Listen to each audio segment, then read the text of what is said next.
Welcome to Manhwa Recaps, spoilers ahead, watch out, and take care. Huge shout out and special thanks to the channel members. The series starts with a man telling the president that the national address will begin in 1 minute, and he looks down at his watch asking if it's been that long already, and his assistant tells him that power will be restored to the entire country very soon. The president stands up, and puts his arms together staring directly at the camera, and he greets himself as the president named Jang Won text saying that before he begins he has a request to make, and they need to ensure that everyone around them is watching the broadcast, because as many citizens as possible need to see this. He is being told that the people meter ratings are skyrocketing, and it hasn't even been a minute, and he knows that they must have been greatly distressed by the lockdown, and he sincerely thanks them for their cooperation. He has declared a state of emergency martial law on July 16th, and the army has taken control of media outlets, and national infrastructure, and tons of major roads have been closed. They must all be wanting to know why. He asks his assistant Lee if he has a cigarette, and his assistant jokes saying the opposition party members are going to use this against him. We see his hand shaking, and he explains now why he declared martial law, and he exhales the smoke saying that it's because he wants them all to face a dignified end. Now they must all know the scenario from the game Survival Life is happening in reality, and the asteroid from that game Yoon Zombie is real. According to the reports that came at dawn, the military has failed to intercept it, and as a result the asteroid ultimately crashed into the sea near Okinawa, and it has been confirmed to have caused catastrophic damage, and regrettably the people of Japan have all been turned into zombies. It's due to the spores originating from the asteroid, but sadly it seems that the pathogens will make landfall in their country today, and that they cannot avoid this apocalypse. From what they've gathered, it seems a small number of people including the awakened may be immune to zombification, and so he has prepared something for them, and for safety reasons they will be open 1 year from now. But he has installed time shelters at the marked locations, and hopes that everyone can make their way there. He then gives them a guide on how to deal with the monsters that appear in the early stages, and all of this information will be distributed again via flyers dropped from airplanes. Soon all thermal power plants will shut down, and he is a man of many shortcomings, but he believes he has done what was necessary in their final moments, and he says that it has been an honor to be with them all, and hopes they can all meet again, and live well. He then goes to thank the anonymous informant who provided the exact D-Day date, but the television then gets cut out. A man sitting on his chair says that he really hoped the end wouldn't come, but since it's already here he's got to survive now, and he is a veteran of the apocalypse. We get a flashback to a few months ago, and a man asks his friend To if he is ready, and he says of course, and we learn that his name is Payak, and it turns out Payak's in-game name is Duckbutt. He says that if he loses today's bet he'll be on his third loss in a row, and his friend who is dressed crazy says that if he gets 3-0 he's basically a yellow bean. Another dude who is just as crazy, his name is Survivor 1, and we'll just call him 1, and he says that he keeps getting his kill stolen because he's trying to brute force it, asking another man if he's wrong, and he's meant to be Robin Hood, but he has a roll of Keembop on his head, we'll call him Keembop. Keembop says that they're nothing without their flashy moves, and To as well is ready to rock their shit, and 1 says that he'll give them a 1-minute head start, and To says that he surely hopes he doesn't regret those words. This is all happening within the game Survival Life, and To and Payak charge into the horde. We learn more about how the game is just an apocalyptic game mixing zombies and fantasy monsters together, and it boasted an insane difficulty level that made even hardcore Korean gamers scared of touching it, and it shot to the top of the charts upon release, but that fame didn't last long, as it died not too long after release. After a whole year there's only 4 concurrent players, and they tell Keembop to take the last hit, and he thanks them for the offer, and he draws back his bow, and launches it forward blowing a hole through the head. We learn that it's actually just a really shitty game apparently. After their little hunt we see the bet is over, they are now all chilling, one of them asks if they have anything else to play, and they tell him that if they did they wouldn't be out here making these stupid bets. One agrees saying that the game is so boring, but there's really nothing left to do, and Payak says that it wouldn't be weird if they shut down the servers today. One agrees, but To says that he needs some excitement, and dopamine, so he might just go gamble on Counter-Strike. Keembop says that he told them they should take it slow, and 1 asks the group if they all want to play a different game, but To says that his body can't handle any of their games right now, to which Payak agrees. Keembop tells them all to come check this shit out, and it's been a while since they've seen a message in chat. We see somebody named Noob asking if anybody is here, and he has the tag PC by his name, which means they were a genuine noob. Now the game has 5 concurrent players, and 1 jokes saying that the game is booming. Keembop gives them the tutorial guide, and Noob thanks them saying that they're so nice, and he'll hit them up after they finish the tutorial. After 2 whole hours of them waiting patiently, Noob says that he can't believe this is the tutorial, but it's too hard, so he's going to give up. One starts to get frustrated, saying that they always quit in the end, and Toe says that they keep updating content, but they never thought about lowering the difficulty, and Payak agrees, saying that he has no idea what's going on in the devs' heads. One tells them that he's going to be logging off for the day, and he hopes they all have a good night, and Kimbop calls out to him asking if he'll be on again tomorrow, and One waits a second before saying probably. Kimbop says in that moment of silence he thinks that both Toe and Payak felt it as well, and they both logged out, saying that it's time to head back to real life, and that their journey has reached its end. He says that he hoped they'd join his stream, but he didn't want to let go. Even as other veterans logged in less, and less, he remained alone, but recorded update videos to enjoy the game with them, and he streamed day and night waiting for his friends to come back, and several months passed after that. The tutorial difficulty was drastically lowered, and the early game experience was improved, and in addition to the existing zombies and fantasy monsters, there were new mutated creatures appearing, and he welcomed the massive update, but his friends seemed to have lost interest, and didn't even log on anymore. And so the game ended up with just one concurrent player, which was Kimbop. He says this game is hopeless, and he might just quit at this rate, but someone reaches out to him telling him that they are from the operations team who made the game, and before their announcement they would just like to thank all of the users who have cherished survival life. Kimbop is surprised, saying that maybe they were just waiting for him to give up, and a giant monster begins screaming. Kimbop says he wanted to catch that one monster with his friends before he quit, but it was too bad.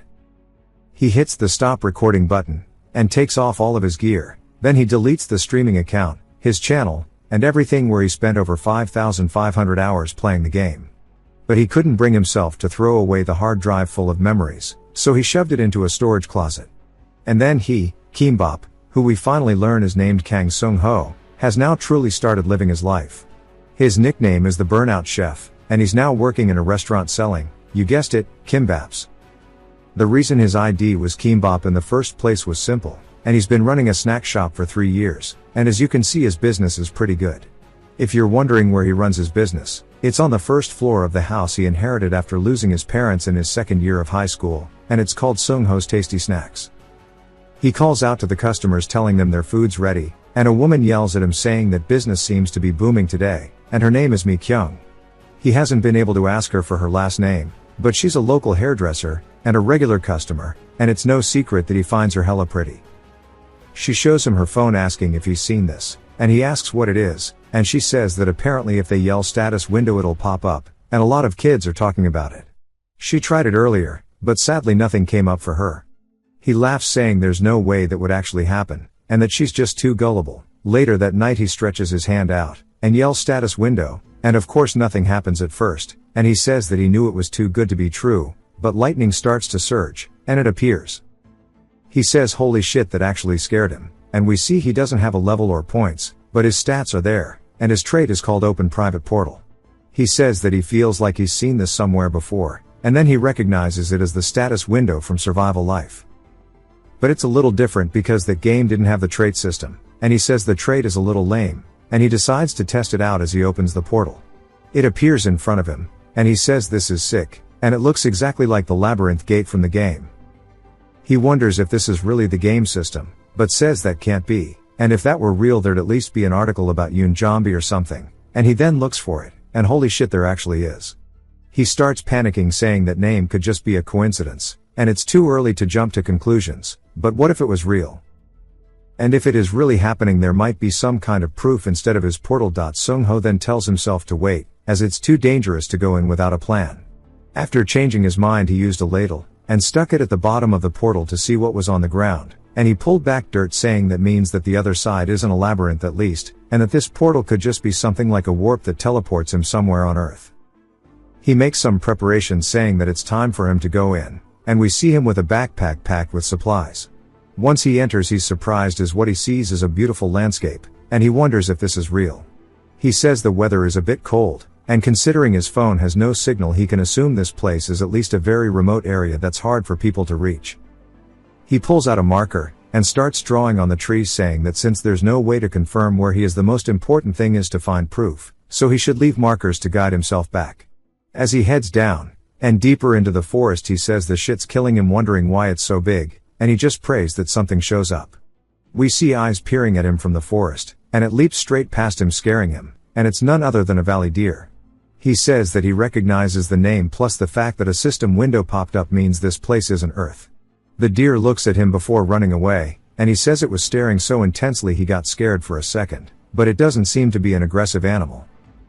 But he hasn't found any proof of the apocalypse yet, and it'd be a different story if it were stone monkeys, or humped boars, as he's never seen a valley deer in the game, but he had a hunch from this moment on that this place was a space closely related to survival life, but he had to force himself to ignore it because he wanted to deny that a disaster was coming to humanity. But that hope was short-lived as he ended up finding exactly that. That's when he spots a golden tree with a sun apple, and he takes it off saying that it should be fine, and starts eating it. The status window tells him that his stamina has been slightly restored due to the effect of it, and a faint golden glow starts to surge around his body. He says the effect is exactly the same as the sun apple juice they sold in the game shop, and he laughs saying that this pretty much confirms it as he takes a seat. On top of that, there's also goblin shit, and he tells himself to accept it now, and that the end is coming. Having turned his sense of déjà vu into certainty, he immediately left the portal, and began to prepare. The first thing he did was take out the hard drive he'd stored away, and reviewed his early game footage, and he streamed and recorded all of his content because he really liked the game, and he can't believe he's going to have to use it just like this. According to the game, he has the date of when the asteroid hit, and he looks at his current date saying that there are 32 days left until the apocalypse. Looking at it again, the game was unfriendly, and full of annoying mechanics, and the most bullshit of them all was the Iron Death disease. It was a phenomenon that literally caused all metal to crumble away, and it would sweep through areas infested with zombie spores like an aftershock 5 hours later, instantly reverting human civilization back to the Stone Age. Of course, the Iron Death disease does subside depending on the region. The problem is that it takes anywhere from 6 months to a year. But this catastrophic Iron Death disease was meaningless to him now, since the trait he obtained is private portal, and it's just a hypothesis, but it shouldn't be able to pass through the portal. After finishing his initial analysis, he used the money he'd saved up, and bought all sorts of survival supplies such as weapons, food, tools, and medicine, as well as other things that he needed to be self-sufficient. He starts reading some chat boards wondering how they're all so carefree when they have status windows just like him. As soon as morning came, he bought tons of supplies, and on the way home he bought a 60-pound hunting bow, and then he had a thought on the way back that maybe he's just overreacting by himself. If it doesn't come, then it doesn't matter, and he'll just have to struggle for 2 or 3 years to earn back all of his money. But when he returned home, he decided to give it his all, and put up a sign telling everybody that the shop was temporarily closed for a few months for remodeling. He's still a bit confused on if he should do it or not, since this is practically just a decision he made overnight. Mi-kyung then calls out to him asking if he's really closing down the shop, and he says that's not it, he's just going to do some remodeling, and she says he must have made a lot of money then, and he tells her that the shop is just old, but he has something to do, so if she'll excuse him he'll be leaving. She calls out to stop him but doesn't have the courage to finish her sentence, and tells him that she'll see him later. He wonders what she was trying to say, and it was a situation where he could have easily asked, but he kept his mouth shut instead because there are more serious things that he needs to tend to. He opens the portal, and heads back inside. He says his gameplay style was that of a planner, and he divides detailed strategies to overcome challenges, and that's why among the veterans he lacked physical skill. If you're wondering why, it's because in the game stats aren't granted by leveling up, they are earned through the results of hunting and exploration.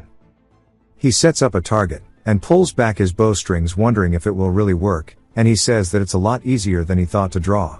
Bro is watching a YouTube tutorial on how to use a bow, and he listens to the guy, and readies his bow recalling how it felt to shoot inside the game, and releases his first shot hitting the target. He wonders if maybe he was a Legolas in his past life, saying that he can't believe he actually hit it first try, but he can only draw the string about 5 times at most right now because it tears into his hands, so starting today he's going to go hard on strength training. After he finished the basic prep, he moved on to the next stage. There are 2 things he needs to take care of. First is to figure out if he can hunt monsters as he is now, and second is to build a hideout where he can store his supplies. Of course, until the weapons and supplies he ordered arrive, he doesn't plan to do anything stupid like trying to overtake a nest, or anything else. He gets another sun apple, and he says that preparing for every situation for the future ahead was the reason he was able to remain a veteran in the game. He heads back to one of the markers, and looks around saying that he's sure it was around here until he finds it, and he made his way back to the goblin shed. He says the reason he specifically looked for the goblin dookie was simple. Goblins are monsters that originally live in groups, so a single pile was abnormal, and the fact that it's only seeds suggests it hasn't been eating properly, and there's a high chance it's been outcast from its group, so he has to find it no matter what it takes, as it's not often he gets a chance to test himself in a real fight. But as it gets dark he hears wolves howl, and says he must be getting closer to the valley. He then spots a goblin by a river, and he says that it looks really identical to the ones that he saw in the game. For reference, the goblin's main weapons are spears, and poison darts, and they enjoy incapacitating their opponents with poison, and tormenting them, and that was also the reason he chose a bow as his first weapon. He tells himself to stay calm, and says that it's an old goblin, and maybe because it was exiled it's not carrying a poison dart, or spear. His hands start trembling, and he tells himself that if he just remains calm he can hunt it. He fires the arrow, and the goblin turns hearing it be shot out, but blocks the attack using its arm, and starts screaming, and he says he was aiming for the head, but he's just glad he hit it. He should press the advantage, and go for more, but the goblin throws a rock knocking the bow out of his hands. He says the goblin must be a seasoned veteran as well, and he pulls out a blade, and the goblin pulls out its own makeshift knife, and they charge at one another. Their blades clash, and then Sung Ho rears his back thrusting it forward towards the goblin's head. The goblin ducks underneath, and returns with the counter hitting him in the leg. Sung Ho grits his teeth before tackling him down onto the ground, and he raises his knife into the air, and stabs it straight into the chest. The goblin tries to push him off but is too weak, and we see the life go out of its eyes. He acquires 2 points for doing this, and starts panting saying he can't believe he actually did it. He then spots a little bag on the ground saying this is guac powder, and vegetable oil, and in the game if you combine these two it became an ointment, so he might as well give it a try. He says he also needs to bury it so the other goblins don't find its corpse, but also so it doesn't turn into a bone creeper. Oh man. We back in the mine. He then spots the river, and red trout and recognizes something, saying this is bad. He begins shaking in fear, as he turns around meeting the eyes of a giant creature called the owlbear as it stares at him. He says he's in deep shit. We get a flashback to Sung Ho greeting everybody on one of his streams, and he says today he's going to continue from last time as he's compiled a summary of the monsters that inhabit the forest. People start flaming him saying it's boring, and he tells them that he worked hard to prepare this material, and one of them named Bolsong Man tells him that he thinks it'll be fun. Sung Ho thanks him for the donation, and Bolsong Man says that it's not at all, it's just the money he made attaching his eyes to $1,000 today for his viewing fee. The banter goes back and forth, and one of the people named Dog keeps changing his name to fit the scenario, which is pretty funny. Sung Ho says last time they went over goblins and kobolds, and he explained that they must avoid the bone creeper at all cost, but the most dangerous things in the forest are werewolves and owlbears. In particular, the fact that an owlbear has established a territory means that the monster ecosystem is balanced. He says looking back these were the really good times, and Bolsong Man was always enthusiastic, and Bapman always related stuff back to, you guessed it, kbap, which is a type of Korean food. He even mentions Dog, who changes his name in real time to make him laugh. He goes to explain how to fight an owlbear, but he wonders why he's thinking about past memories right now, and that this might be what people mention when they say their life flashes before their eyes. But he says at least for him this is more like a flashback from his old friends telling him to get a grip. He starts pinching his leg, telling himself to think. Owlbears have a habit of tearing apart anything they see when they're hungry, but the fact that it's standing there means that it's not hungry. In other words, there's only one thing that's getting on its nerves, and that's the fact that he's invaded its territory where the red trout live. If that's the case, he needs to think of a way to escape this situation, but he can only think of one. He widens his stance, and says that his mind may be that of a kimbap, but his body is still just himself, but he has to do this if he wants to live, and he yells telling it to charge at him already. The bear's eyes lock in, and he says that it has an owl's head so its night vision is really good, but it is weak to sunlight. He memorized its patterns a long time ago, so he just has to execute it. As it comes in, he says that the only thing he has to do is trust himself, and rely on timing. The only way to create a strong light effect in this situation as he starts to climb up its arm is to shine it directly into its eyes. He puts the flashlight right up to its beak, and then cuts it on, causing the bear to scream as he blinds it. Bro really just used the world's brightest flashlight on this poor thing. The next morning his alarm starts going off, and he says that his whole body aches, and he shuts it off saying that he might have passed out as soon as he got out, and as if fighting a goblin wasn't enough, he can't believe he ran into an owlbear, and he really doesn't want to see one ever again. He says that he also hasn't had anything to eat since before he went in, but he trips off his bed, and hits the floor, saying that his legs have zero strength in them. But he spots the sun apple in his bag, and takes it out chomping on it. His stamina starts to get restored due to the effect of the sun apple, and he says that now he feels a bit more alive, and that it is time for him to go fill his stomach. But later we see him looking confused, wondering why Mi Kyung is here, and she says that she came to eat, and this place is number 2 on her list of favorite restaurants. He says he meant why she is sitting with him, and she tells him that it is nice to have a meal buddy. She then wonders if he tried the thing she mentioned before. He asks if she is talking about the status window, and she says yes, asking if he tried it, and he says now he understands why she stopped talking back then. She tells him that she really thinks it is real, and she points to the fact that cash went missing in a convenience store, and Sung Ho says it is way too obvious that she wants to know the truth. He says that he tried, but unfortunately it didn't show up. His life was completely justified in this situation, and not only is his trait not combat-oriented, his skills specialize for solo play rather than team play, and besides, in a situation where safety isn't even guaranteed, revealing his hand is no different from screaming "Please come and eat me." But for Mi Kyung to still be asking about awakening means that she might have as well. She then apologizes to him, and he asks why she is apologizing. She says that there is something she lied about. He says that she seems like a good person, and she doesn't have to tell him right now as they still have time, so she can tell him later when she is brave enough. He says after he said that he actually headed home, and in front of his house packages were being delivered. He says these dudes are the goat of delivery, and he thanks him for his hard work. What a Chad.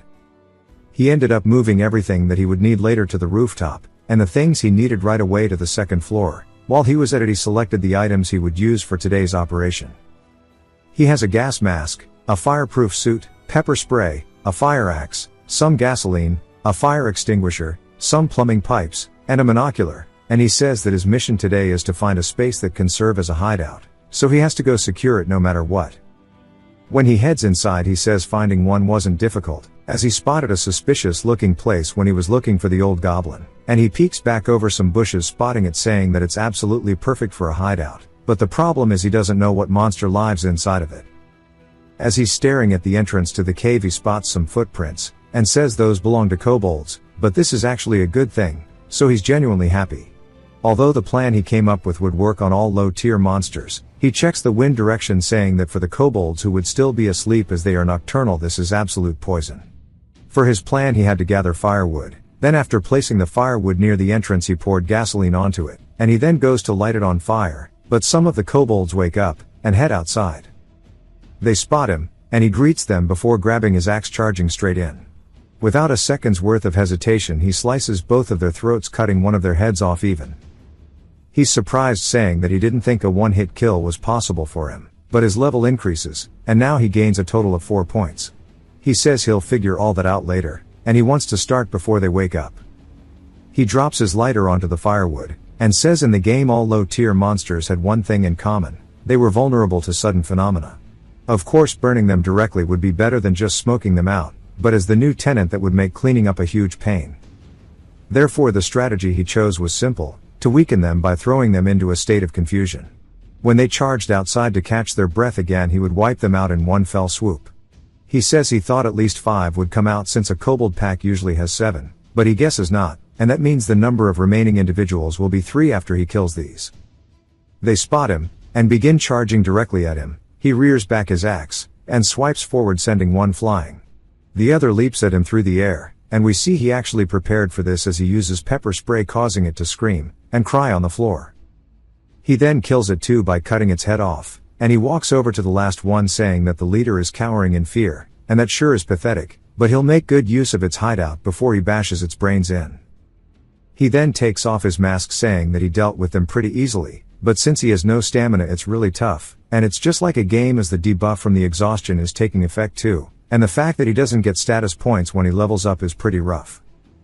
But still, leveling up unlocks convenient systems, so today's haul is big, and more than anything he now has a secure space that only he can use, but he's gonna have to clean their nest out first though. He continues getting it ready, and says that the first thing he did was cleaning. It was 15 meters deep, which is a bit on the small side for his shelter, but it was disgusting, and maybe because he had just finished a huge fight it felt like the hardest work he'd ever done. He was genuinely disgusted by their behavior, but he says that now that he had a safe space in the other world he could freely use the gate's properties, which made things a lot easier because he had it connected straight to his bathroom.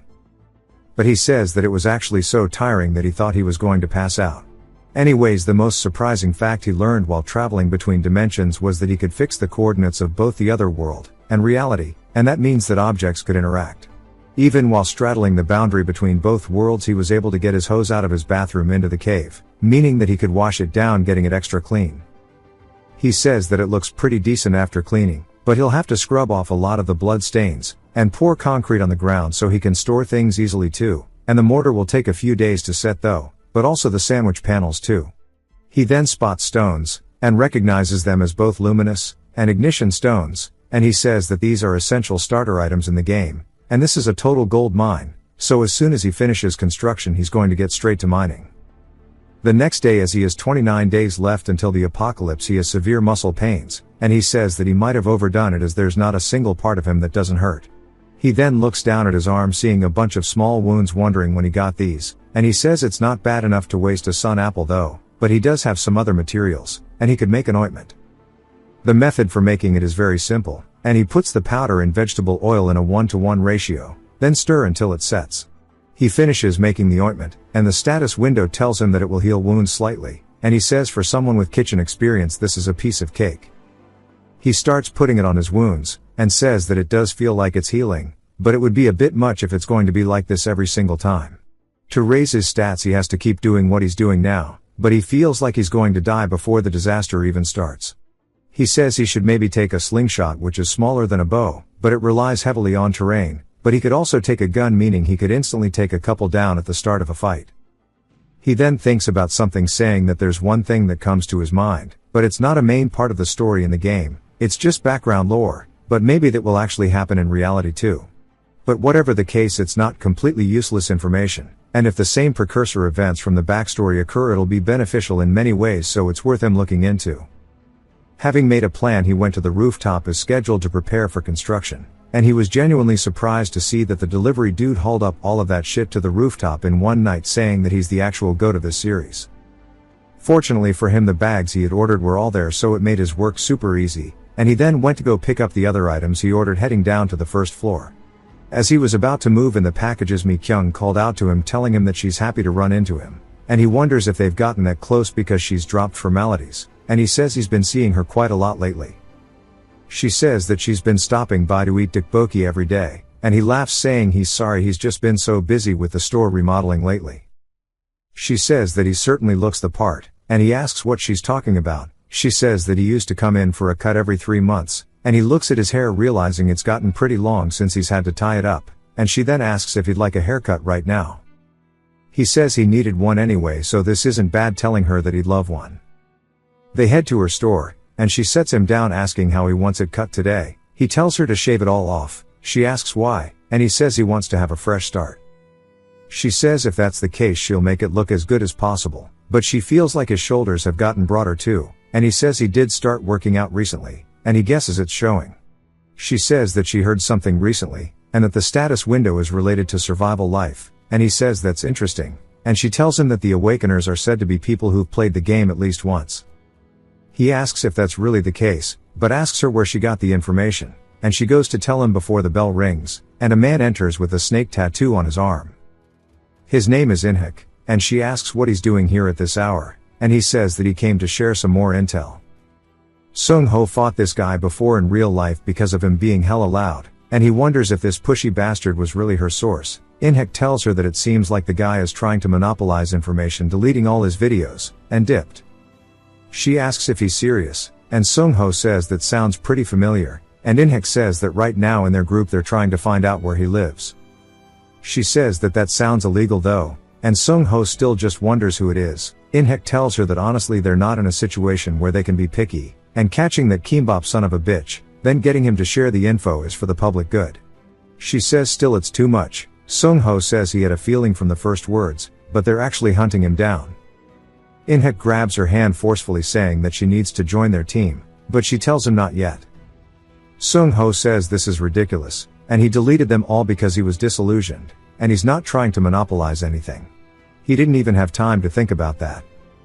Inhek takes the scissors out of her hand, and grabs her by the shoulder saying that she's so frustrating. He's telling her it's exactly like playing the game. Sung-ho calls him disgusting, acting like he knows everything, and Inhek says if that bastard just posted his info, they never would have had to do this.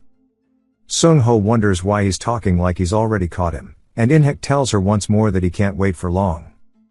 Sung-ho wonders if the community is really flooded with bad things about him, and if that's the case maybe he should be the one to discuss the info.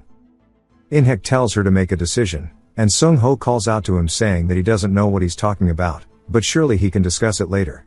Inhek asks him who the hell he thinks he is, and Sung-ho gets right into his face telling him to get lost while he's asking nicely unless he wants to be humiliated again like last time. Inhek gets a little scared, and says that it seems like it's not his day, so he'll be heading off. Mi-kyung tells him bye, and then sighs out of relief when he's gone. Sung-ho tells her he wants to exchange numbers just in case because that dude is bad news.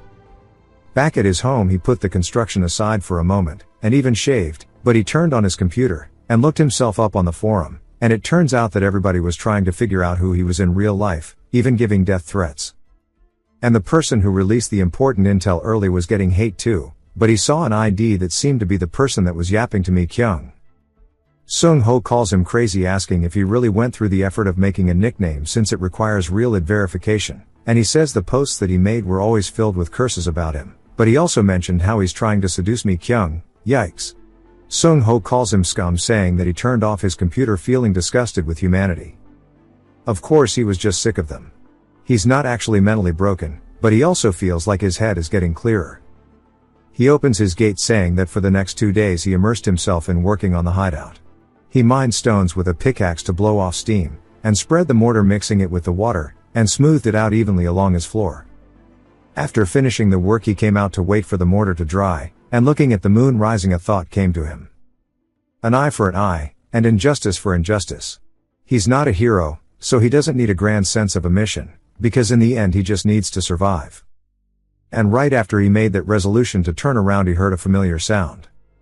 He turned back around wondering if it's what he thought it was, and it's none other than a bone creeper, and he says he can't believe this son of a bitch had to show up right now as his mood is already absolute shit.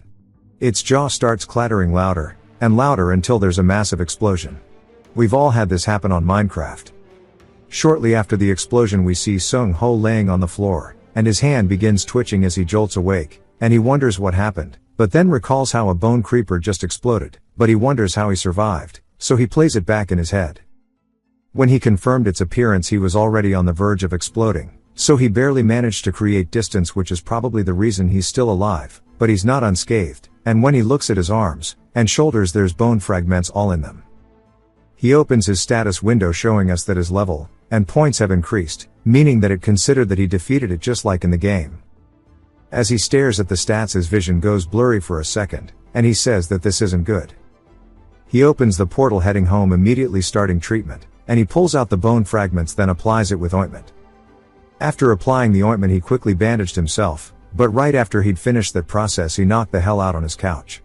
He then woke up to the sun saying that he's going to die early at this rate, but he also should have checked if the first aid worked before sleeping. When he wakes up he sees his stats have gone up though they're still down from where they usually are, but luckily it seems like it worked, but he wonders where the bone creeper suddenly appeared from too. While the forest is vast it's not that strange for something to pop out suddenly, and he guesses he should increase his perception stat which increases detection abilities. The ways to increase stats in the game starts with you repeatedly doing something gaining experience, and the second is by obtaining items with stats, but the game is super hardcore. To obtain items with stats you had to defeat monsters that were higher than your own stats or those corresponding to events, but even then it was pure RNG, and when he farmed the same mobs he never really got what he wanted. He explains that one time he got a skill called Wild Instinct from a high-tier monster, but of course the skill didn't suit him. But regardless he wants to know how to get items in his current situation, and to find that out he decided to examine the background story he remembered last time. The background story contains a lot of phenomena that occurred before the meteor fell, and in other words if things go well there's a possibility of acquiring items before the apocalypse even arrives. Of course that's only the premise that the phenomena occur in reality, and that strong monsters will appear. He clicks on the history, but after thoroughly reading the background story for quite a while he learned that a total of 3 would occur, the Russian ship being the last one, and the hobgoblins before that. There's no other information on the hobgoblin one though, but the first one he found was an orc's corpse on a mountain. He says that if he wants to arrive in time, as it was on the 26th in the afternoon, he needs to get there on the morning of the 25th, and he sits up saying he has to prepare for this quickly. Mi-kyung then calls his phone, and he wonders what she's calling for at this hour. They head to a cafe where she asks him if he's okay, and he asks why she's worried. She tells him that his expression, but also he's wearing a long sleeve shirt, and a pair of pants. He says he just doesn't get bothered much by the heat, but finds it a little scary how sharp she is, saying that a woman's intuition is terrifying. She asks if maybe it's perhaps the fact that his haircut was interrupted, and he says that's not it either. She tells him that that's a relief, but because she was pretty scared of it all. Sung-ho laughs, saying that it's true that he hates that bastard, as last winter he caused a ruckus after illegally modifying his truck, and picked fights with old people who looked weak. The dude's a complete asshat. She asks if that really happened, saying she had no idea he was that kind of person, and Sung-ho says that she wouldn't know that as he always did it early in the morning, but he wants her to get to the point, asking why she called for him. She says that if it's okay, she needs his ear for a moment. She then whispers, telling him that she's unawakened. He wonders why she's discussing it with him, saying that he should go along with the mood, and he tells her he's jealous as he hasn't awakened yet. She says that she's sorry, she just felt bad about lying, and he tells her that it's okay as he never misunderstood since he knows what kind of person she is, but he's glad that she's consistently sharing info, and talking to him. Thanks to her he feels a little better, if that makes any sense. He was actually on edge because of the remodeling, but he's glad he came to talk to her, but in the meantime he's going to go study the game's survival life. He'll see her next time. He guesses it's good to meet people with decent character because he does feel really nice about talking to her. But he goes online buying a drone to scout the forest, and renting a car to use for the trip. He then lays down saying that he wants to try to get in some good sleep to maximize his condition. The next day, as soon as dawn broke, he began making materials for hunting the orc, and crushing the ignition stone would require considerable caution because if you hit it incorrectly, sparks would flare up. Next was the luminous stone. It also had issues as light burst out, and it would still sting his eyes even through a welding mask, but it's reliable, so he's going to have to bear with it. Having completed the basic setup for catching an orc, he poured in sugar, gasoline, and various organic solvents, mixed in a hardening agent to solidify, the ignition stone powder, and some resin. He set it out on a desk inside of his shelter, and he heads back to reality, checking out the rental car storage, saying that it was a nice idea to get one as he packed everything he needed into it. He then hops in the driver's seat, saying it's time to go hunt an orc. Before midnight he finally arrived at the campground parking lot, and he spent the remaining time doing image training, and checking his equipment. As soon as the next day began, it was time for his full-scale search, and after 2 hours of climbing the mountain, and scouting, the rain began to get heavier. He says on top of that there's also a mist that makes it hard to see, and he's just curious as to where the orcs will come out of. He's checked around the campground, and he says as expected the precursor phenomena must just not happen. It isn't until he hears the sound of an orc screaming, and he turns, realizing that it actually does, but unlike the orc that it was in the game, this one is a red orc, meaning that it will drop a skill. He tells himself to stay calm as he starts to light a flare, and he says that if he sticks to his plan he can definitely catch it. The method he devised to deal with the orc was as follows. He would first use the orc's aggression to draw its aggro, and in the moment it was drawn in by the flare it would attack it.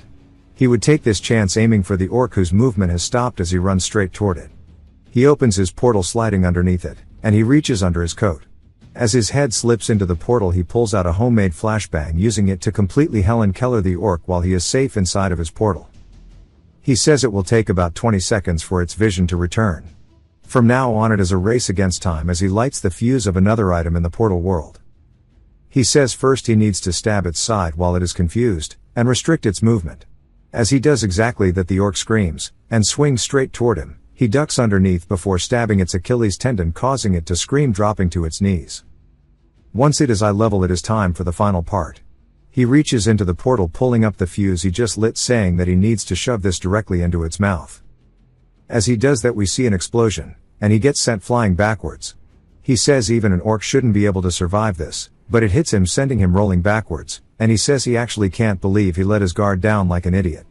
He looks up at it as it's ablaze, but his vision is going blurry, and he wonders if this is how he will die, but he then hears the level up sound, and we see he has gone up 3 levels, but also acquired 10 points, Also the skill will to survive. He says he really isn't built for this shit, but looks around wondering where the drops are, and he then spots something, and equips it as we see it's a watch with +2 perception. He says it was hard to find because of the rain, and it sucks the watch is a little deformed, but perception is great, but now he doesn't know what to do with the orc. The incident was definitely under an embargo, but releasing this information is the right thing to do, but he's pessimistic. If what Mi Kyung said back then is true, that means at least several thousand people have awakened, and even if only a minority of them are guys like Inhek, they are likely to collapse systems, and laws for personal gain, and cause riots. The biggest problem is if he leaves this orc here, he'll become a bone creeper, and harm people as soon as tomorrow. He then thinks about it, wondering why he never thought he might not become a zombie. Even if he's awakened, there's no guarantee he won't turn into a zombie if infected by the spores. He then starts wondering what the right choice is. He couldn't bring himself to make one right there, but what was certain nonetheless was that even for the few people who will survive, the world needs to meet an orderly end. He starts digging a hole but wonders how deep it needs to be to put it in there, and he says that if his body was fine he wouldn't struggle this much too. His skill will to survive activates due to his exhaustion, meaning his combat will, stamina regen, health regen, and perception are all greatly increased. He says that he just needs to finish this quickly, so he had no choice but to move as fast as possible. At a glance the skill seems pretty overpowered, but that's because after the effect wears off he quickly heads into a portal. He runs over to his car, and starts driving away, saying it'll take time for his body before he can move again.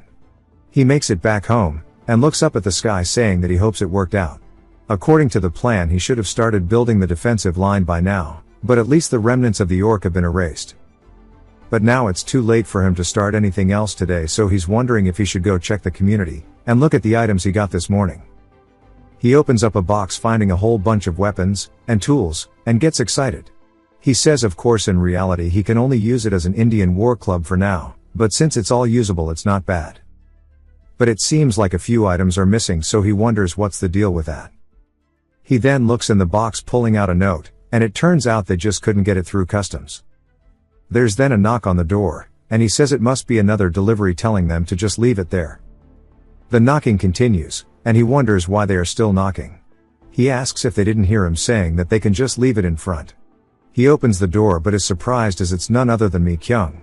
She says she's sorry, but it's been a while since they met, and she wanted to talk to him today, and if it's okay with him she also brought some food that they could eat together too. A little later we see her about to sit down, and he says he can't believe she's in his house, and while it's unbelievable he wonders if this could be considered them getting closer. She tells him to hurry up, and eat, and he says of course, then asks what she wanted to talk about. She says that he mentioned he was looking into the game last time, so she thought they could share some info. He says of course the apocalypse is right around the corner, so why was he thinking this was them getting closer, but still sharing information with her is the right thing to do, as good people are what you need in an apocalypse. They finish eating, and she says she'll quickly take out the trash, and he says he'll get some things ready. While she was gone he brought out his laptop, deleting his search history as there was no better way to share info while hiding the fact he's an awakened than through the community, starting from detailed explanations of the disease. He told her that moving in groups of 6 or more increases the chances of being detected by zombies and monsters, and that perception stats are critical for survival. She asks if that means compared to the other stats perception is the most important, and he says that's right because it is a survival game after all, and he's going to show her what he found next.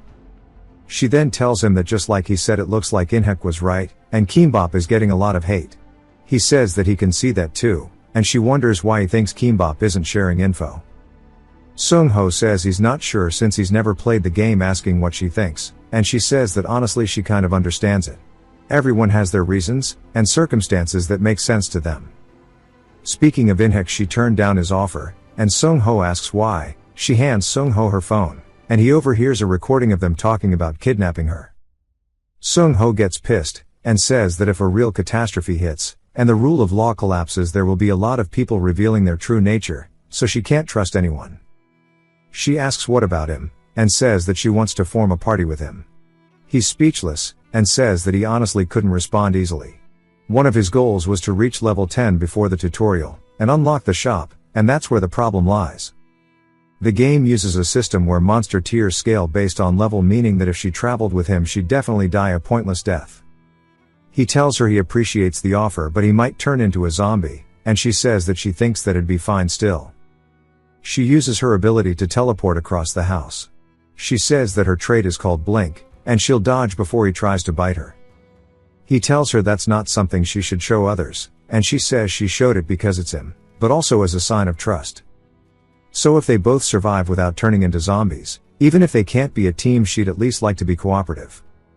Back to the other world, Sung-ho says building the fence wasn't difficult. First he just hammers the support post into the ground, wraps the barbed wire around once or twice, then secures it tightly, then installs infrared sensors here and there, and he finally gets it all finished. He says it sure looks cool, and this deserves at least more than 1 point in the handiwork skill. Now that the mortar work is done too, and the defense line is established, it's time for him to start moving packages in. He finally moves in everything, and he says that once he divides the interior with sandwich panels, the internal setup will be almost complete. He then hits a nasty ass sneeze, blow ya damn nose, and says as expected this world is chilly, it feels like late autumn. Soon he'll have to be sleeping here, so he needs to prepare for that. While he's at it, instead of blackout curtains for the entrance, he should build a real proper door, and then laughs at himself saying it feels like his to-do list is getting longer. He stopped by a nearby carpentry workshop to request custom work, and buy various items. On the way back he walked for 5 hours before for his pre-disease checklist, finding the places he needs to loot. He's making a list saying after the hardware store he'll hit the pharmacy, and then the motorcycle shop. Someone then calls out to him, and Sung-ho recognizes him, calling him by the name of Hyunjun. He's a gym owner, and it tells us that he's divorced, and has a young daughter, and his nickname is Protein Master. Sung-ho asks if something's wrong since he looks terrible. He says he's got a lot going on, but then asks Sung-ho if he started working out again. He tells him that it looks like the muscle memory he carved in is coming back. Sung-ho says he's been using his body a lot recently because of the remodeling, asking what's up with him. He says that he thinks the world is actually ending.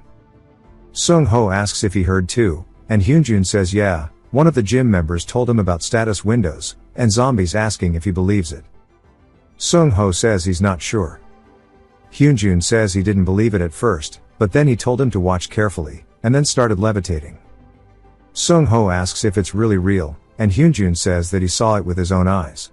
That was 100% a superpower. Sung-ho tells him he hasn't awakened yet, and Hyunjun says neither has he. Hyunjun then tells him that Guy said he's heading to a broadcasting station to hit it big, and Sung-ho asks how his train of thought got there. Hyunjun asks how he's meant to know, but he says he's got a meeting set up already. Sung-ho takes a seat beside him, asking if the existence of awakened people will soon be known to the general public. Hyunjun says that there's something even crazier, and Sung-ho asks like what? He says obviously the shootout, and Sung-ho asks what he's talking about by a shootout. Hyunjun wonders if he really didn't watch the news this morning, and Sung-ho tells him he was busy. Hyunjun says that makes sense, so he should go check the board. It turns out that somebody made a report as he witnessed a shootout, but afterwards the media was completely controlled, and anything related to it was deleted. Sung-ho says this is insane. Hyunjun himself says that he witnessed the news being deleted in real time, but Sung-ho wonders where the follow-up reporting is. Hyunjun tells him that the news said that it was a shooting incident caused by a deserter, but who knows?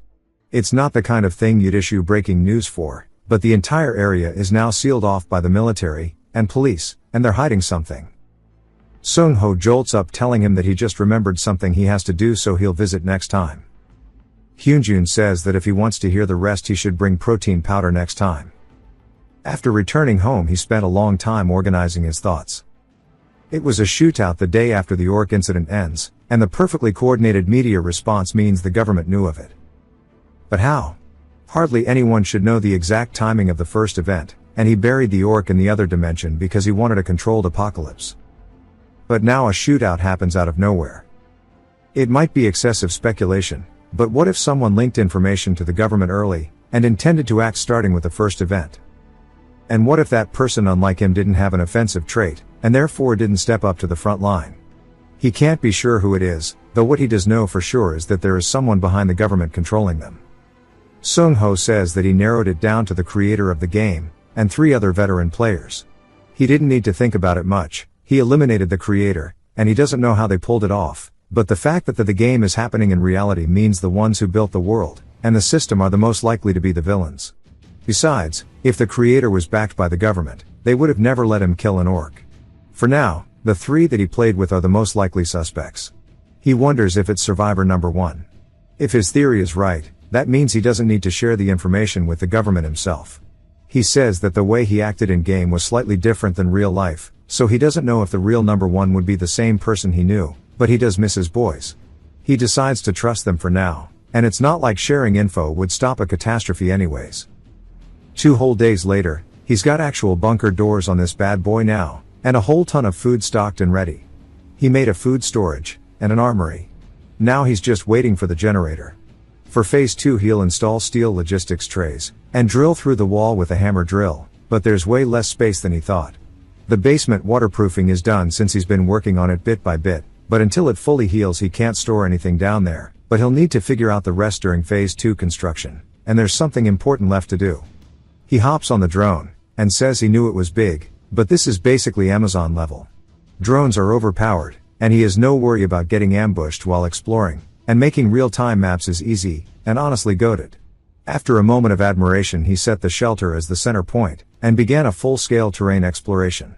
He learned that there were perpetual snow fields in the northwest, and that there was an ocean to the south.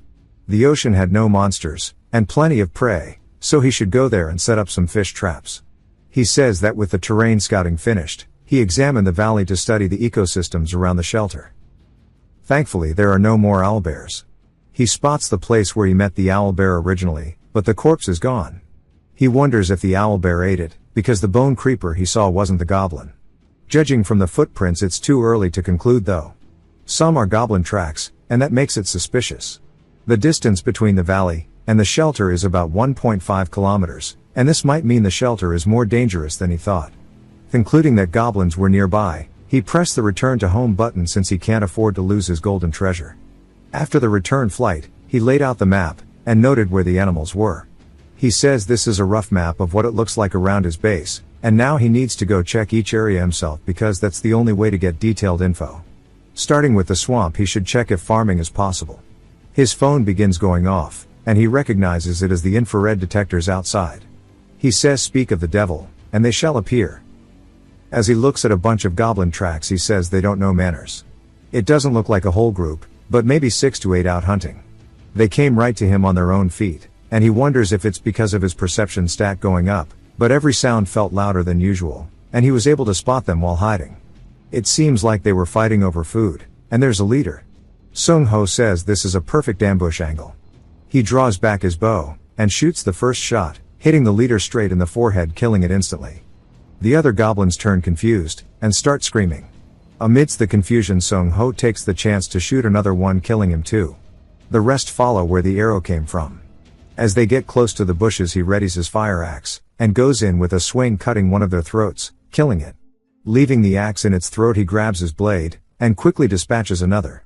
He then pulls out a machete, and seeing that makes 4 he asks them what they're gonna do. They shoot poison darts, but they bounce off his armor, and he says they're being rude when someone's talking.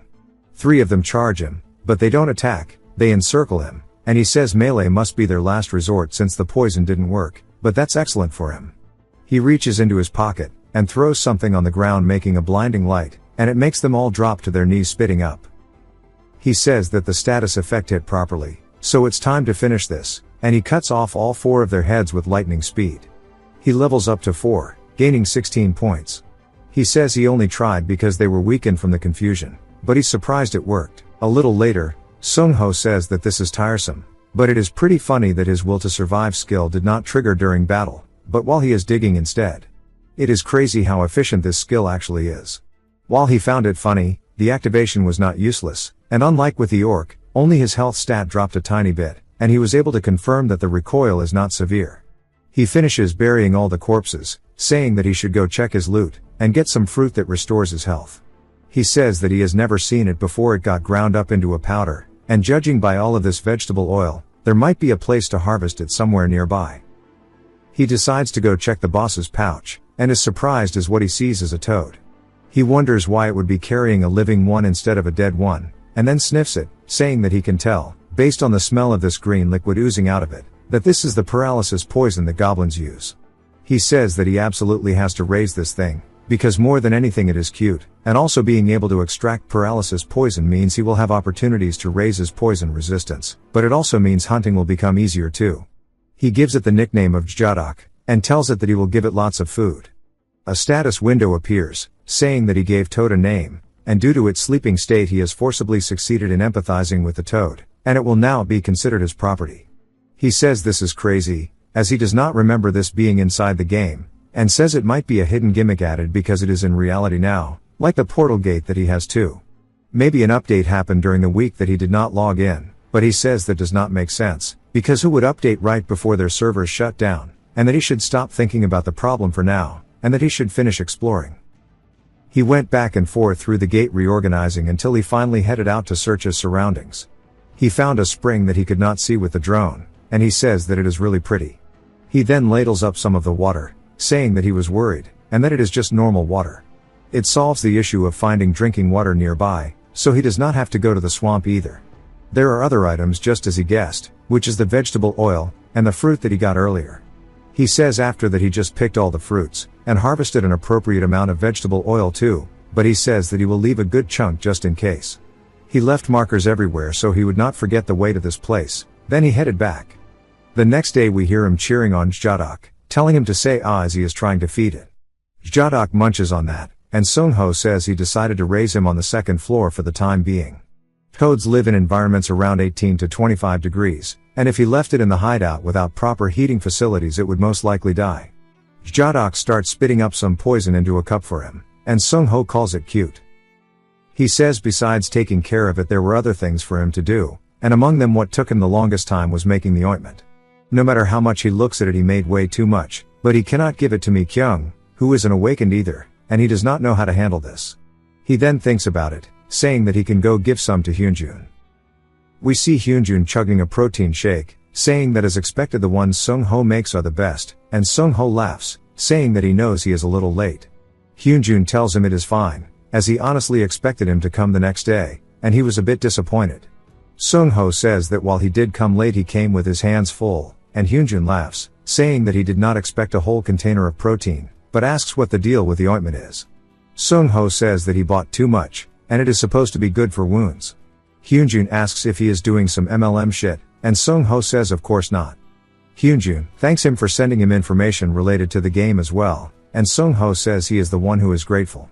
If it was not for him he would not have known about the shooting incident, but the gym is way too quiet. Hyunjun tells him it is because everybody went to make plans.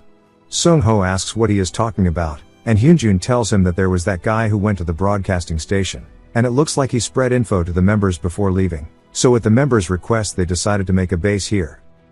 Sung-ho asks how many people are going to be staying, and Hyunjun tells him 20. Sung-ho asks if he read the info properly, as more than 6 people is dangerous, and Hyunjun says that there is nothing they can do, as they have to try somehow. They are all members, so he cannot abandon them. Sung-ho says as expected he is a man of loyalty. Hyunjun then asks what he is going to do, and Sung-ho says he is going to think about it more. Hyunjun tells him that since he is a non-awakened, if he does not have anywhere else to go to come here. But then they hear a scream outside, and Sung-ho is the first to spring into action, telling him to let him get a look. He opens the window, and looks down surprised at what he spots on the bottom, which is none other than Mi-kyung. She slowly opens her eyes, and Sung-ho asks if she is conscious. She wonders what he is doing here, and he says that is what he wanted to ask her, asking if she remembers anything. She says that she does not remember well, but somebody suddenly attacked her. Hyunjun gets pissed, telling Sung-ho to stay with her, and Sung-ho tells him that they should figure it out first. We also learn that Mi-kyung used to go to the gym with Sung-ho. Hyunjun says that he will check the entire area, and while Sung-ho is annoyed he asks Mi-kyung if she remembers anything about them. She says that she does not, since everything suddenly went dark. She knows that the explanation is strange, but it was not like someone covered her eyes, it just went all dark. Sung-ho gets annoyed, asking if they already started moving, and tells her if something happens like this again to use blink immediately. She asks if he knows anything, and he says that she needs to use it. He will send her self-defense equipment too, so to make sure to carry it, and from now on she needs to be very careful. Sung-ho explains that from a long time ago, there was a famous meme that if 5 people gather, one of them is trash, as trollers exist everywhere, especially inside the game where there is no interface other than patches. It was even more so, and trollers would join a team pretending to be an ordinary user, and then they would lure the party into a place swarming with monsters, and wipe them out, and they would approach newbies pretending to be kind, and then kill them, and steal their items, and they committed all sorts of strange actions such as creating conflicts between parties to make them fight, and if you paired the amount of trolls there were, with how unpopular the game was, they played a significant role in making it totally fail, and of course, a big reason why the users dropped to 4 was because they severely disciplined all of the few remaining trolls. If you're wondering why he's suddenly giving this explanation, it's because it was the perfect time for trolls to run rampant, and he's explaining this to someone saying that to summarize the information he's found out so far is that the Awakener communities were integrated after the shootout, and they're not just sharing information, but also plotting schemes, and there were people selling his videos too. He recognizes one of them saying that this bastard was definitely a troll, and his name was Daojusum. The dude says that he's selling the videos of Sung Ho carrying him, but Sung Ho says he never carried anyone, and he might just be trying to bait people with some spliced footage, but that's pretty respectable, and he wonders how he cooked this shit up in his mind, and he says that the way to fight back against guys like that, he needs to increase his training time. For 13 days, whenever he had a moment, he was consistently learning weapon usage, and techniques that could be used in real combat from YouTube, and however up until now, the things that he's seen here were mostly for attacking monsters including the hideout, and there were many weapons and strategies that didn't consider the disease, and so starting today, he's going to choose a main weapon that can be used even if the disease spreads across, and is good for anti-personal combat, and monster extermination. He starts sorting through all of his items, and he says that if he considers all the conditions, there are almost no weapons he can use, and he says that he'll first try out the slingshot, and it has high utility in many ways, and as he aims at the target, he shoots it, but it bounces off the side, and he says that the beads lack a ton of power, and eventually all that's left is the Indian War Club. In fact, once the disease was set as a premise, there was no need to worry, and the easiest way to deal with the zombie is to crush the spores lodged inside the skull with a blunt weapon, and the first item he plans to buy at the level 10 shop is a blunt weapon type item called Ebony Wood Club, and so he needs to raise his proficiency, but he doesn't know if this is the best against people too, and he finds it way too ambiguous. If he meets a psychic awakener, he won't even be able to lift a finger, but he won't just stand by because in survival life killing a human gave him 50 points, and he closes his eyes, and starts to do some imagery training saying that of course the murderer system which would require death matches with nearby users if registered as a murder, it prevented the abusive player killing, but there would be a ass load of guys who would kill players to earn points even if they included demerits, and so he should show people like that zero mercy. He snaps out of it as he's panting looking at the training dummy, and he says still it's probably best to avoid them until he finishes item, and skill farming, and while he's at it, he should dismantle the store entirely, and put a detector in the second floor. He then hears the sound of howling, and wonders why he can hear a wolf at this hour, and then he thinks about it saying maybe one got hurt near his hideout, and he walks over with his protective gear a little later, and says that this one's big enough that he can ride on, and it's a gray wolf. He says that its breathing's already gone, but more importantly the fact that it died near his hideout. He doesn't know if he should assume it was a stray wolf, or one that came down after being attacked, and to find out more details, he decides to check its wounds first. As he starts touching it, something flies out from the bushes behind him hitting him in the back, and he then realizes that the thing that just hit him is none other than the cub of the wolf, and he doesn't know what to do about this, and he can't just forcibly separate the cub who's acting like this, but he has to bury it quickly because if the deceased mother was a monster, it will turn into a bone creeper, and if not it will attract other monsters. He digs a giant hole, and looks down at it saying that he can almost see China, and he says this little cub reminds him of his younger self, and he's reminded of his dog Munchie that he raised when he was little, and he picks up the cub, bites his neck, and says that it needs to listen to what he has to say, and its mom will be sleeping here, and he'll even make it a little dog hole in the hideout so it can come visit whenever it misses its mom, and he'll make sure that it doesn't starve until it's all grown up. In return it should help him with its sense of smell, and he starts waving the treat after giving the dog a bite asking if it's going to come with him or not, and the dog gets excited, and Sung Ho says that it has to be a yes, and he says from now on its name will be Dingo, and that he'll be counting on it. The status window appears saying that he has successfully named the wolf, but also succeeded in communicating with it, and the dog is now considered his property. Later, Sung Ho says in one word, his kid was a genius, and he tells Dingo to do it again just like he taught him, and he teaches him how to shake hands, and even do turning, sitting, laying down, and to be quiet, and he then tells him to wait as he backs away from him, and pulls out a treat, throwing it into the air telling Dingo to jump, and Dingo runs to a nearby box, hopping off of it before grabbing the bone out of the air. Sung-ho says it must be because he's a creature from another world, and he's also good at scent tracking, and it was probably the best blessing he's gotten so far, and he picks it up, and starts kissing him, saying at this rate he's going to grow to be too big to do this too.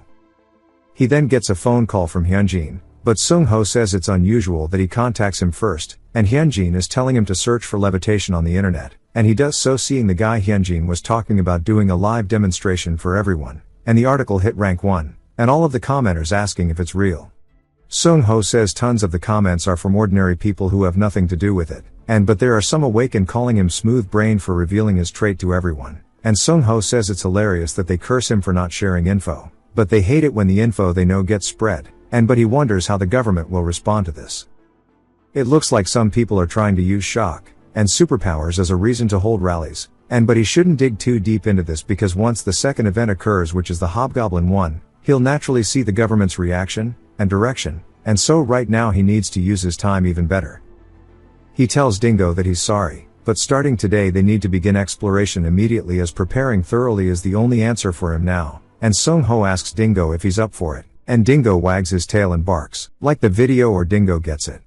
Sung-ho says among all the things he could do, the reason he chose interdimensional exploration is simple, and first he needs to prepare for the upcoming Hobgoblin event. He needed to imprint the scent of goblins properly, and he leads him straight to a hiding spot from the scent.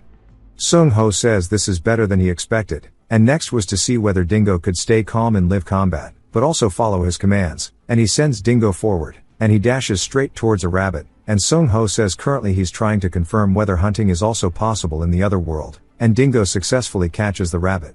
Sung-ho walks over, saying last time it ran away so he didn't get to check properly, and judging by the size and the claws, the animals here are definitely stronger than those on Earth, and after that he continued his exploration, but one question ran through his head. He wonders what Dingo's intelligence stat would be like.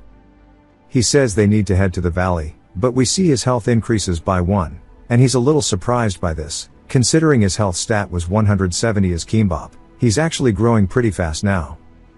Dingo starts panting, and Sung-ho quickly runs over with a bottle of water, telling him that he told him not to move alone in the forest, but that burning sensation must be because he ate this, and Sung-ho recognizes it as it's called a bull pepper.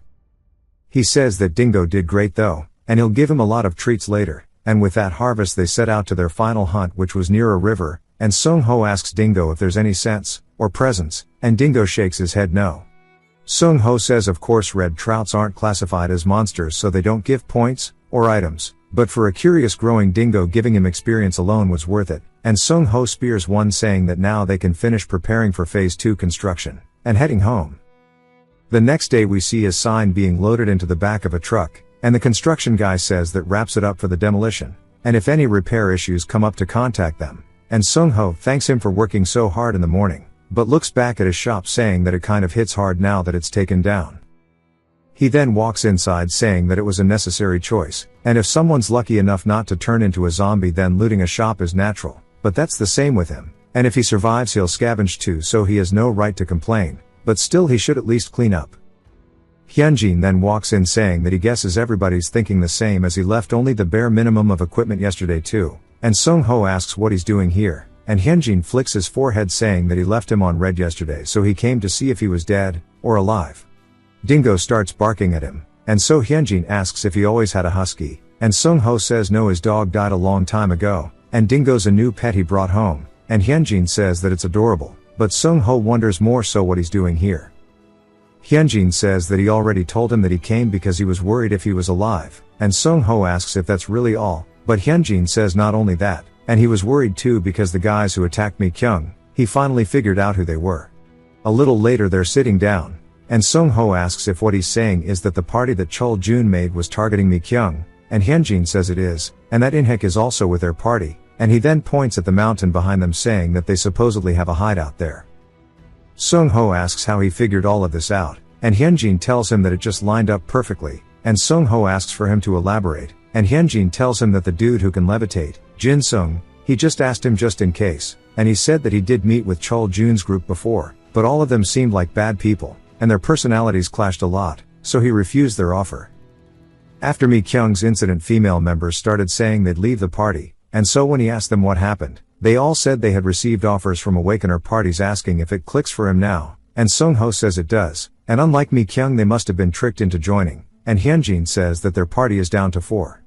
Sung-ho is surprised because there were 20 of them just a few days ago, and Hyunjin says that he can't say he doesn't get it, and honestly his party only has 2 Awakeners, and Sung-ho says that it's ironic that they did them a favor, and this is the result. Hyunjin says that's just how it is, and they're only looking out for themselves, but more importantly he's worried about someone named June, and he debates calling his ex-wife, and Sung-ho says that he forgot his situation was different from his, and that's why he needs to ask if his thinking is truly right. So he tells him he has something he's curious about, and he wonders what he would do if people started threatening him if the apocalypse came, and Hyunjin says that they would have to kill him, and his principle is not to harm others, but that's a given, and in a disaster without the rule of law absolute evil has no value in being kept alive. But it's not like him to ask something like this. Sung-ho says that it just sort of came up, and his phone starts going off like crazy screaming help, and Hyunjin says that scared the hell out of him, and Hyunjin recognizes it as a lost child help noise. Sung-ho looks down at his phone telling Hyunjin to keep an eye on Dingo for a minute, and it was none other than Mi-kyung who pressed the button, and we see In-hek and his group harassing her, and she says that she refused, but they keep following her asking why they're doing this. In-hek says that she should just think about it one more time, and another dude steps up saying he's going to do things his way, and that's Chul-jun, and the other guy I'm not going to remember his name so we'll just call him Skinny, and he says that this is a redevelopment area so no one's going to come here. Chul-jun says that she should stop wasting her energy, and not forget they have traits too. We see Sung-ho hiding nearby with some weapons as Chul-jun says he'll count to 3, and as he starts counting Sung-ho loads up a slingshot, and draws it back right before he gets to 3, firing it. It flies straight and hitting Chul-jun in the shoulder causing him to drop his bat, and In-hek and Skinny both turn wondering who it is, and Sung-ho charges in asking why he would answer them in the first place, and he swings upwards hitting In-hek's chin sending him flying backwards. He then turns towards Skinny who has a purple aura on his hand, and Sung-ho says that must be his trait, and since the color is black it must be the trait that blocked Mi-kyung's vision, and he hits him on the back of the head with a club sending him flying into a wall. He starts panting asking Mi-kyung if she's okay, but she yells telling him to watch out, and as Chul-jun leaps at him from behind with a surprise attack he narrowly evades it, but it cracks his helmet, and Sung-ho is surprised that it had that much power when it barely grazed him. Chul-jun recognizes him saying that he's going to make him a cripple today, and Sung-ho is in disbelief saying that his trait's too overpowered early on, and Chul-jun tells his boys to get ready as they're going to go all out. In-hek says of course, and starts to release lightning, and he walks at Sung-ho saying that this is what he deserves, and Sung-ho wonders what to do, and debates if he really has to use the dimensional gate. In-hek starts to run in, but so does Dingo as he flies in from the alley bouncing off the wall, and bites onto his arm, and Hyunjin says that this isn't appropriate in the middle of the day, and if they don't want to make a scene he suggests they get lost right now. As he's calling the police he asks them what they think of his offer, and Chul-jun says that they'll retreat for today. Hyunjin says that he can't believe that they're all so cocky when they're so scrawny, then asks Sung-ho if he's okay. Mi-kyung teleports off the roof asking him if he's hurt anywhere, and she quickly runs over, and grabs his helmet asking if he's actually okay, and Hyunjin asks if he wants to piggyback, and Sung-ho wonders why To and Payak are overlapping with these people in his mind. Mi-kyung says they need to go to the hospital, but he says that he's fine, and he doesn't have time to lay down. Then he asks Hyunjin if it's okay if he could take Mi-kyung into his group, and Hyunjin says that if she's okay with it it's just they have a connection now he'd be happy too. She says that if he's okay with her she'd be thrilled, and Sung-ho says he needs to go take care of something, and he'll see them next time, and as he walks away Hyunjin and Mi-kyung wonder what's wrong with him. After he returned home he decided to organize his thoughts, and he brought forward his plan for the second stage of prep, and his hasty departure was unavoidable, and seeing the two of them made him feel like he can confide in them about his ability, but that choice was impossible. To maximize the privilege of having the gate he had to level up skills, and farm, and to crush everybody with that power. A realization struck him that it was even more apparent when he was fighting Chul-jun's group. If he prepares for the apocalypse according to his plan there will be a level gap of 3 or more which will make the monsters that respawn around him stronger, and it'll be harder to party up with the two of them. He continued his work, and finally he finished installing the wood-burning stove in his hideout, and he says now he can sleep well at night even if it gets really cold, and he can tell Dingo likes it because Dingo falls asleep right by the fire. Like the video or Dingo gets it. Sung-ho says all that's left is to install the goods that will arrive soon without any issue, and the initial hideout setup will be almost complete, and since he's come this far he might as well pull an all-nighter tonight. If you've watched till the end, comment, "Enshrouded," to let me know. Subscribe for more videos like this, leave a like or a comment to help the channel out. Thanks for watching.